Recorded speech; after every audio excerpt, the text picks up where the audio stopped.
नमस्कार, स्वागत है आप सभी का एजुकेशन मंत्रा में। दोस्तों, इस वीडियो में हम बात करेंगे कुछ इंपॉर्टेंट अपडेट्स, जैसे कि एडेड जूनियर शिक्षक भर्ती 6800 आरक्षण सूची, अभ्यर्थियों को 1-1 लाख की शपथ लगी है, प्रतियोगियों से कमाए 1 अरब और परीक्षा का पता नहीं, खाली पदों के आंकड़ों में विसंगति आ रही है। क्या कुछ मामला है, देखते हैं। तो चलिए दोस्तों, वीडियो को शुरू करते हैं।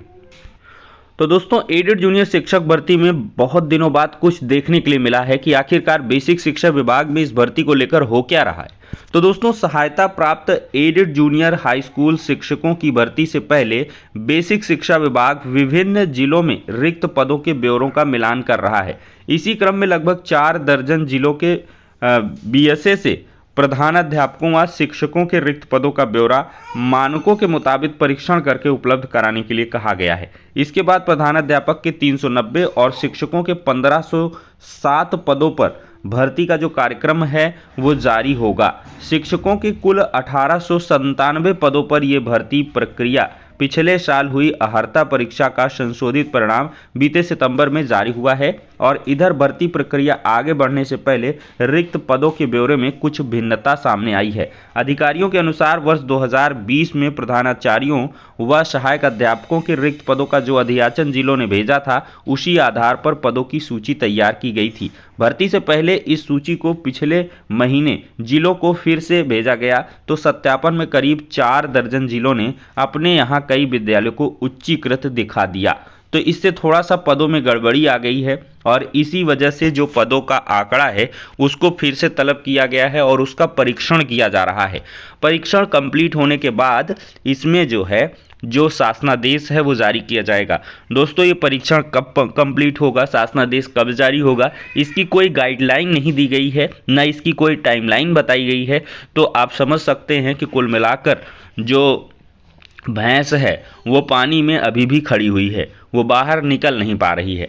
तो ये दोस्तों मुद्दा है, लेकिन छात्रों को इसमें लगातार सक्रिय होना पड़ेगा, लगातार अधिकारियों से संपर्क बनाना होगा। और दोस्तों, इस प्रकार की ये जो बाबुओं और इस तरह के जो काम हो जाते हैं तो उनमें काफ़ी लेट लतीफ़ी वाला काम हो जाता है। तो ऐसे में लगना पड़ेगा। हर एक ज़िलों में आप पता करिए किस ज़िले के आंकड़े नहीं आए हैं, कहाँ का सत्यापन होना है, तो वहाँ के आप बीएसए साहिबान से मिलें और सारी चर्चाएं करें।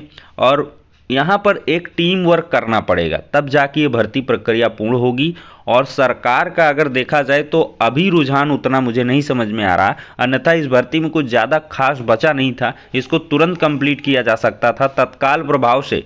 अगर अधिकारी चाहें तो इस भर्ती प्रक्रिया को अवश्य ही 15 दिन 20 दिन में कंप्लीट कर सकते हैं, क्योंकि इसमें कोई टेक्निकल या कोई लीगल अड़चन भी अब नहीं समझ में आ रही है। तो भाई देर किस बात की हो रही है। तो ये अधिकारियों की हीला हवाली और बाबुओं की हीला हवाली से भर्ती फंस रही है, और यही कारण है कि अभी तक ये मामला क्लियर नहीं हो पा रहा।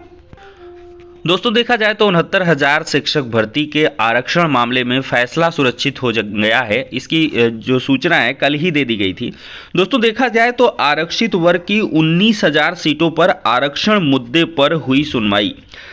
अगर देखा जाए दोस्तों, तो महेंद्र पाल वाली जो याचिका है, इसमें स्पेशली जो 19,000 सीटों का गड़बड़ झाला है उसके बारे में ज़्यादा फोकस्ड बहस हुई है। 6800 पदों पर सूची तो जारी हो गई है, लेकिन आरक्षित वर्ग के छात्रों का ये कहना है कि हमें 6800 नहीं 19,000 पदों पर आरक्षण चाहिए। और 19,000 पदों पर जो आरक्षण है उसके हिसाब से फैसला सुरक्षित हुआ है। न्यायमूर्ति ओम प्रकाश शुक्ल की एकल पीठ के समक्ष इस मामले में अनारक्षित वर्ग के अभ्यर्थियों की याचिकाओं पर बृहस्पतिवार को सुनवाई हुई है। अब कोर्ट इन पर फैसला सुनाएगा। तो अनारक्षित भी इसमें साथ ही लगे हुए हैं।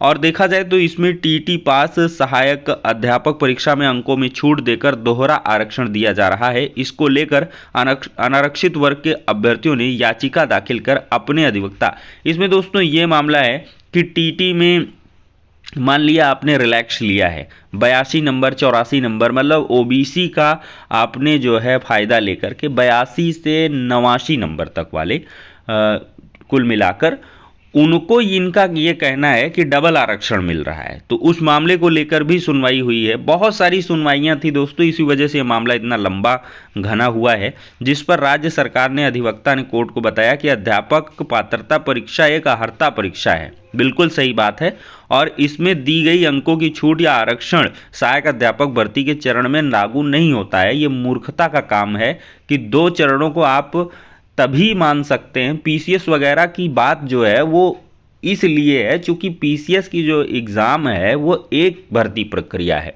उसके अगर एक चरण में आपने आरक्षण का फ़ायदा ले लिया तो दूसरे चरण में आप आरक्षित वर्ग में ही काउंट होगी। ये रूलिंग वहाँ पर चलेगी, लेकिन कहीं की चीज़ें कहीं पर लोग लगाने लगते हैं और इसी वजह से मामला कॉम्प्लेक्स बनाते हैं। तो खैर, यहाँ पर जो भी सरकारी एडवोकेट ने बताया है बिल्कुल सही कहा है, और यह परीक्षा का भाग ही नहीं है।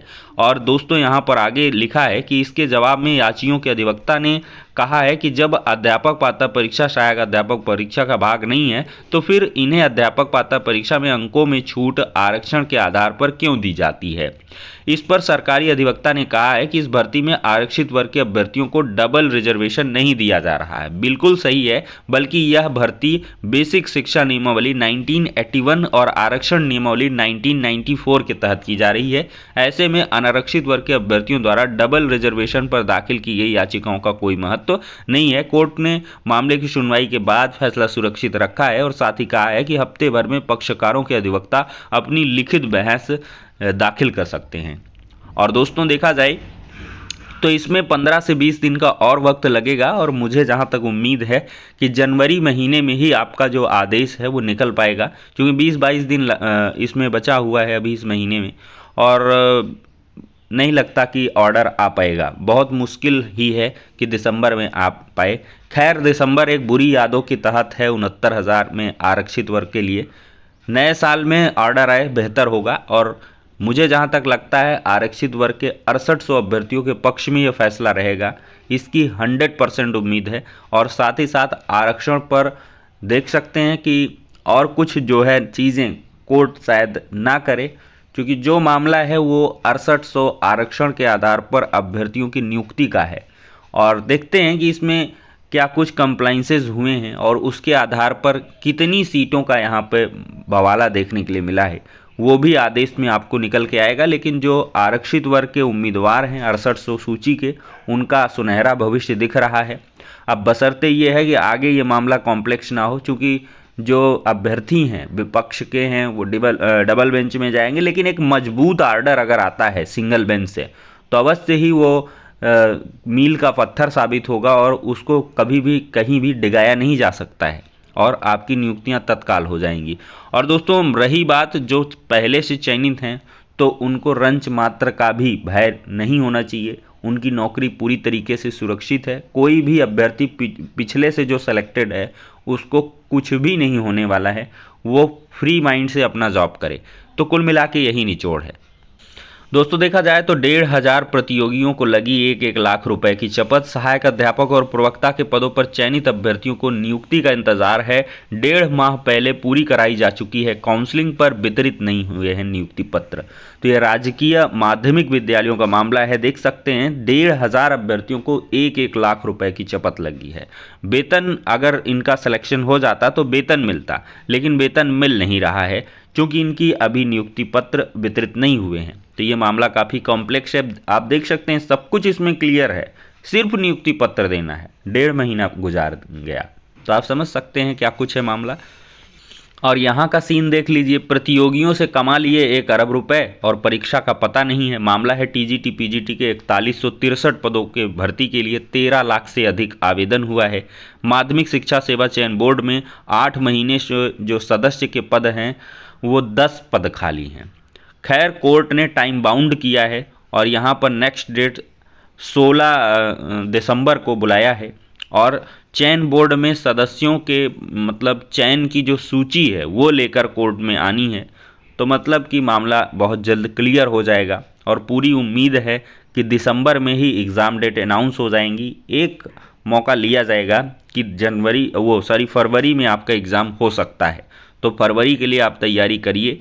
ये दिसंबर में ही क्लियर हो जाएगा। 16 दिसंबर से लेकर के आपका 30 दिसंबर तक सब क्लियर हो जाएगा। अगर फरवरी तक होना होगा तो आपका शेड्यूल आ जाएगा, नहीं तो फिर इंतज़ार करना पड़ेगा। आफ्टर बोर्ड एग्ज़ाम मई जून तक आपका जाएगा, क्योंकि फिर चेयरमैन साहब रिटायर हो जाएंगे, सेवानिवृत्त हो रहे हैं, फिर मामला फिर नए आएंगे, फिर वो चीज़ों को एनालाइज करेंगे, इन सब में आपाधापी में मामला फिर बढ़ जाएगा और मई जून लग जाएगा।